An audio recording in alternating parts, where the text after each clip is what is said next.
Middle of November probably doesn't feel like the best time to be gardening. Feels like gardening season is over. The grass has gone dormant. You don't have to cut it back the way you used to a few months ago. However, it's kind of the perfect time to set the stage for next year's lawn. It may not seem like it, but the time is now to start thinking about getting that lush lawn ready for 2021. It's much different in timing as for the chemicals. The chemicals you would normally do in the springtime. This you have to plan way in advance. So we need to apply this now through the end of November so that we get a nice springtime effect. Typically, you may think a mixture of fertilizers and weed killers would be the trick.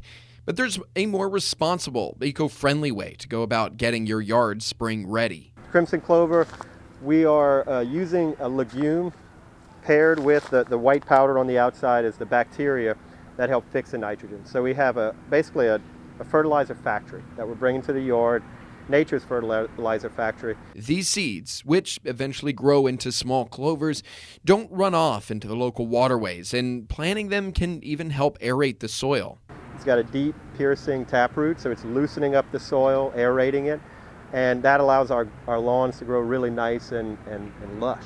By planting these, it not only helps with soil health, it also takes away other nuisance weeds that can overtake a lawn in the winter and spring. A lot of people have lost patches of grass due to buttonweed. This could be a good competitor in the early springtime because buttonweed is going to get a really quick leg up in the springtime. So it'd be nice if you had some competition in those vacant patches. The best way to do it is apply it using a spreader to spread seeds across the lawn, getting it on there in November and allowing Mother Nature to take care of any watering. And come spring, the perfect lawn will flourish. In Lafayette, I'm Daniel Phillips, KATC TV3. So because of the way the roots grow, it aerates the soil, which is always good. Helps build up soil health. Plus, it helps with drainage because, when you have all that root structure and that root system that's down there, it pulls a lot of that water down as well, fights back a lot of the weeds, and doesn't get into the waterways, which is a big deal, especially down here. We talk about the dead zone in the Gulf of Mexico and all the problems that creates. That largely is a lot of fertilizer runoff, and I know that in the past we've kind of talked a lot about big agricultural setups and big industrial farms, all across the Mississippi being a big cause of that.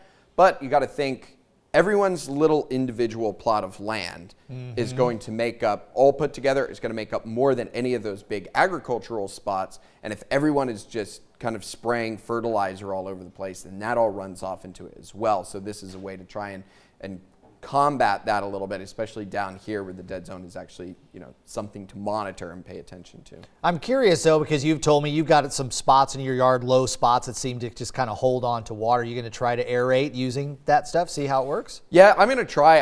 I'm usually a pretty big advocate of I just let the weeds go anyway. And when it come back, they're green and the grass pops back up the next year. But I try and keep as many plants in my yard as I can. You want as many deep kind of root structures as you can. Grass actually has a pretty shallow root structure. So, a lot of the grasses in the yard don't pull a lot of that moisture down into the ground, which is why sometimes you see yards filling up with water so fast. I'm actually a big supporter of kind of native flowers, native plants taking over your yard, because that will actually help with drainage a lot. Well, good luck with the garden. We look forward to tips for next week as well. Time